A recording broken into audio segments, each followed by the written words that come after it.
कि अमेरिका में तीसरा कार्यकाल जो है वो चाहते हैं डोनाल्ड ट्रंप। तीसरे कार्यकाल के सवाल पर ट्रंप ने कहा है कि बहुत सारे लोग मुझे तीसरी बार देखना चाहते हैं। ट्रंप ने कहा थर्ड टर्म के लिए कई रास्ते हैं और थर्ड टर्म के लिए अमेरिकी संविधान में बदलाव भी जरूरी है। जब ट्रंप से ये पूछा गया तो इंटरव्यू में उन्होंने कहा कि मैं मजाक नहीं कर रहा हूं, यानी कि वो संविधान में बदलाव तक की बात यहां पर करते हुए नजर आ रहे हैं।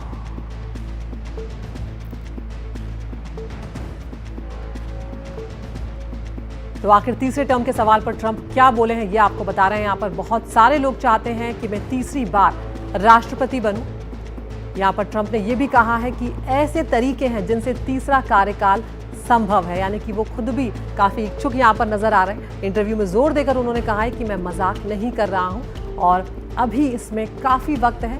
मैं वर्तमान पर फिलहाल फोकस करता हुआ नजर आ रहा हूँ और वर्तमान पर ही मैं फिलहाल फोकस कर रहा हूँ। तो यहाँ पर बड़ी बात डोनाल्ड ट्रंप कहते हुए नजर आ रहे हैं कि क्या तीसरे टर्म के लिए वो संविधान में बदलाव तक कर सकते हैं। आखिर कहता क्या है अमेरिका का संविधान, ये यहाँ पर आपको बताते हैं। 1951 से अगर हम शुरुआत करें तो 22वां संशोधन जो है वो जोड़ा गया। राष्ट्रपति फ्रैंकलिन रूजवेल्ट जो है वो लगातार 4 बार निर्वाचित हुए। किसी भी राष्ट्रपति को 2 कार्यकाल ही मिल सकते हैं वहां पर। तीसरे टर्म के लिए ट्रंप को यहाँ पर अब संविधान जो है उसमें बदलाव करने होंगे। तो अब यही एक बड़ा सवाल जो है जो यहाँ पर खड़ा हो रहा है कि क्या अपने लिए डोनाल्ड ट्रंप संविधान बदल सकते हैं। तो यहाँ पर बहुत कुछ बदलना होगा, क्योंकि बड़ी बात ये होगी कि सबसे पहली बात जो होगी वो ये होगी कि नियमों को चुनौती देकर फैसला लेने में भी ट्रंप जो है वो हिचकेंगे नहीं, जिस तरह के उनका रुख जो है वो अभी नजर आ रहा है। जन्म आधारित नागरिकता जो है उसे खत्म करने की कोशिश हम जानते हैं कि वो करते हुए यहाँ पर नजर आ रहे हैं। संविधान का जो 14वां संशोधन है उसमें नागरिकता को संरक्षण जो है वो वहां पर दिया गया है। संसद की बनाई कई एजेंसियां जो हैं वो भी डोनाल्ड ट्रंप जो है वो बंद करने की कोशिश करते हुए लगातार नजर आ रहे हैं। कुछ फैसले भी उन्होंने लिए हम जानते हैं और कई फैसलों पर अदालतों के साथ ट्रंप सीधा टकराव लेते हुए नजर आ रहे हैं। ये बात भी अब किसी से छिपी नहीं है और चुनाव से पहले ही और चुनाव के बाद खास तौर से जोर देकर बार बार वो ग्रीनलैंड पनामा पर कब्जा करने की बात कहते रहे हैं और जोर देकर वो ये बात कहते रहे हैं, जबकि लगातार वहां से प्रतिक्रियाएं भी सामने आ रही। कनाडा की संप्रभुता जो है उसको वो चुनौती दे रहे हैं यहाँ पर, यहाँ तक कि मर्ज का ऑफर भी दे रहे हैं कि मर्जर कर सकते हैं, विलय यहाँ पर कर सकते हैं। युद्ध के बीच में सीधे अमेरिका के फायदे की बात करते हुए डोनाल्ड ट्रंप यहाँ पर नजर आते हैं और हम देख ही रहे हैं लगातार जब से सरकार में वो आए, सत्ता में आए, टैरिफ पर पूरी दुनिया के सामने अपनी शर्तें वो रखते हुए नजर आते हैं और एक तरह से हावी होते हुए दूसरे देशों पर वो टैरिफ के मामले में नजर आते हैं। और साथ ही इतना ही नहीं, मित्र देशों के साथ भी टैरिफ पर सख्त रुख जो है वो नजर आ रहा है। तो यहाँ पर मेहमान हमारे साथ बने हुए हैं, क्योंकि ट्रंप जिस तरह के फैसले ले रहे हैं उससे ऐसा लग रहा है कि वो वाकई में कुछ भी कर सकते हैं। रविंद्र सचदेव जी, आप किस तरह से देख रहे हैं, ये थर्ड टर्म की बात यहाँ पर करते हुए नजर आ रहे हैं और अब तक जितने अग्रेसिव फैसले वो ले रहे हैं कोई बड़ी बात नहीं है अगर वो संविधान में बदलाव कर दें, ऐसा लगता है आपको? Thank you very much. संविधान में बदलाव नहीं कर पाएंगे, but yes you are right, कोई बड़ी बात नहीं है। ये कुछ ऊंच नीच करके, कुछ गुगली फेंक के कुछ स्ट्रगल करेंगे। देखिए, अमेरिकी संविधान जो कहता है उसको अमेंडमेंट करने के लिए अमेरिका का जैसे लोअर हाउस, अपर हाउस, जैसे हमारा लोकसभा, राज्यसभा 2 हाउसेज हैं, इन दोनों में 2/3 बहुमत होनी चाहिए इस अमेंडमेंट की, जो कि इम्पॉसिबल है आज की तारीख में। और अगले 4 सालों में अमेरिकी लोअर हाउस में और अपर हाउस में की 2/3 इनकी पार्टी को बहुमत हो इनके पास नहीं है। और उसके अलावा 3/4 of the states of America, America में 50 स्टेट्स हैं, तो उनकी 3/4 स्टेट्स यानी कि 17 हैं जितनी, उनको भी इस अमेंडमेंट को अप्रूव करना है। तो वो भी चांस ऑलमोस्ट 0 है। तो कॉन्स्टिट्यूशन अमेंडमेंट तो नहीं कर पाएंगे ये, बट व्हाट ये करेंगे, ये एक आर्ग्यूमेंट है इनके सपोर्टर्स की। उस आर्ग्यूमेंट में कहा जाता है कि संविधान जब कहता है कि 2 टर्म्स नहीं कर सकते, ज्यादा नहीं कर सकता, उसका मतलब है 2 कंसेक्यूटिव टर्म्स, कि भाई एक के बाद दूसरी टर्म, उसके बाद नहीं। तो इनका यह कहना है कि इसने एक टर्म करी 17 से 21, उसके बाद ब्रेक हुआ, तो अब जब ये आया है तो अब ये 2 टर्म्स कर सकता है जो कि कंसेक्यूटिव होंगी। तो ये इस तरह का लीगल गुगली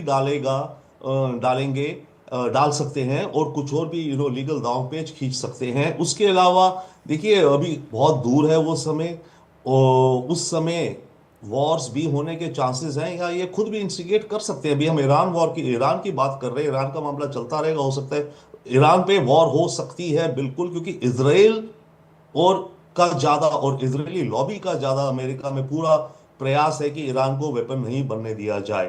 तो अगर जब भी ईरान क्लोज आएगा वो वॉर हो सकती है। उस वॉर की इमरजेंसी साइड करते हुए सिचुएशन को कुछ लीगल केस बनाया जा सकता है।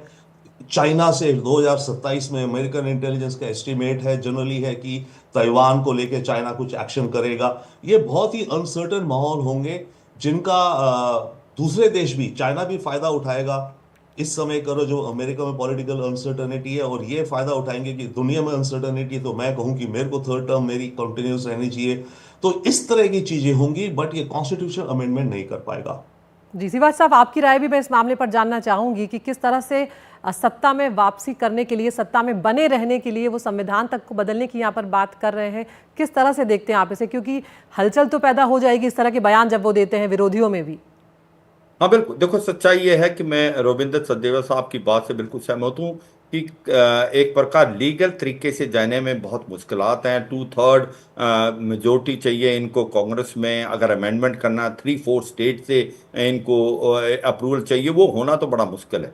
मगर ये भी सच्चाई है कहीं ना कहीं वो जो एक प्रकार से गैप है, या उसके अंदर कहीं ना कहीं कि 2 कॉन्जिक्यूटिव टर्म का जो वर्ड है उसमें लैंग्वेज का कोई फायदा उठा के वो कोशिश करें। मगर लगता है कि वो इतनी इंपॉर्टेंट नहीं, क्योंकि ये अभी स्टार्टिंग में ही है ट्रम्प 2.0 एडमिनिस्ट्रेशन में। ये काम कैसा करते हैं, अगर ये बहुत पॉपुलर हो जाते हैं और ये जो अमेरिका फर्स्ट की जो पॉलिसी वो बहुत ज़्यादा सक्सेसफुल हो जाती है वर्ल्ड में, और अमेरिका की इकॉनमी बहुत अच्छा करती है, तो फिर ये सोच सकते हैं। क्योंकि अभी तो कहना बड़ा मुश्किल है, अभी तो उन्होंने ट्रम्प 2.0 स्टार्ट किया।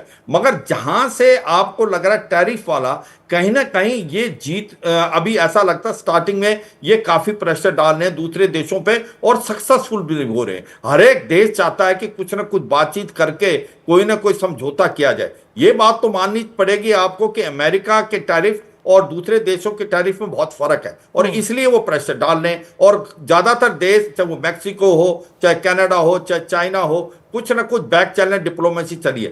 Case in point is India. अगर आप देखें भारत के ऊपर भी बहुत प्रेशर डाला गया, भारत ने सोच समझ के कोई भी कमेंट पास नहीं किया। हम बायलैटरल ट्रेड एग्रीमेंट की तरफ जा रहे हैं, हमने बातचीत कर ली है, बहुत एक आपको पॉजिटिव बातचीत हुई है, और अब हम एग्री किए हैं कई पॉइंटों में, कुछ में अमेरिका एग्री किया। तो कहने का मतलब ये है, मुझे लगता है ये जो प्रेशर टैक्टिक्स है डोनाल्ड ट्रंप की, ये इसके रंग लाएगी टैरिफ के मामले में। और अगर ये जो रशिया यूक्रेन लड़ाई को बंद करा पाएंगे, और इजराइल और बाकी हमास की लड़ाई को बंद, और आप ईरान को न्यूक्लियर हथियार नहीं बनाने देंगे, और चीन को वो एक प्रकार से इंडो पैसिफिक के अंदर अगर वो कर्ब रखेंगे, उसको दबा के रखेंगे, और वो पॉपुलर होते हैं, तो हो सकता है वो सोचें और कोई ना कोई गुगली कर सकते हैं। मगर ये सच्चाई है कि डोनाल्ड ट्रंप आज की तारीख में, ट्रंप 2.0 में अभी तक 2-3 चीजों में टैरिफ के मामले में काफी सक्सेसफुल है। मगर जो रशिया यूक्रेन लड़ाई है उसमें अभी भी पैंच फंसे हुए हैं। ये कहीं ना कहीं कोशिश कर रहे हैं, जबकि उन्होंने दावा किया था कि वो सत्ता में आते हैं उसके 24 घंटों के भीतर वो ये युद्ध रुकवा देंगे, लेकिन वैसा होता हुआ फिलहाल तो नजर नहीं आ रहा है, क्योंकि कहीं पर रूस अड़ता हुआ नजर आता है, तो कहीं यूक्रेन की तरफ से दिक्कतें सामने आ रही हैं।